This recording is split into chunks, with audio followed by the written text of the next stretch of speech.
പിന്നെ ഈ നമ്മുടെ സിനിമയിൽ തന്നെ ഈ ലിറിക്സിസ്റ്റിനെ പണ്ടൊക്കെ നമ്മൾ ഗാനരചയിതാക്കളെ എല്ലാരും ഓർമ്മയുണ്ടാവും എല്ലാരും. പക്ഷെ ഇപ്പോഴത്തെന്ന് പറഞ്ഞാൽ ഒരുപാട് നല്ല പാട്ടുകൾ എഴുതുന്നവരുണ്ടാവും, പക്ഷെ അവരെയൊന്നും എല്ലാരും അറിയുന്നില്ല. അങ്ങനത്തൊക്കെ തോന്നിയിട്ടുണ്ടോ?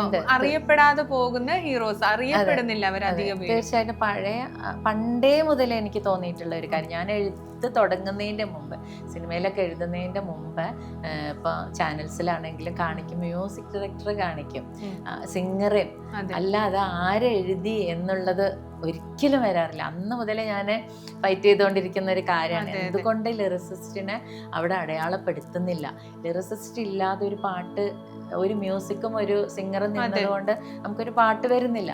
അപ്പോൾ ആ ഒരു ഭാഗം ഇപ്പോഴും അങ്ങനെ തന്നെയാണ്. കുറേ പാട്ടുകളുടെ ഇതിലൊന്നും നമ്മുടെ പേര് വരാതെ, ഞാൻ പലതും യൂട്യൂബിൽ നോക്കിയപ്പോൾ ലിറിക്സിസ്റ്റ് എന്നുള്ളടത്തേ ഓരോ നല്ല പാട്ടാണ്, പക്ഷെ അവിടെ ആ പേരില്ല.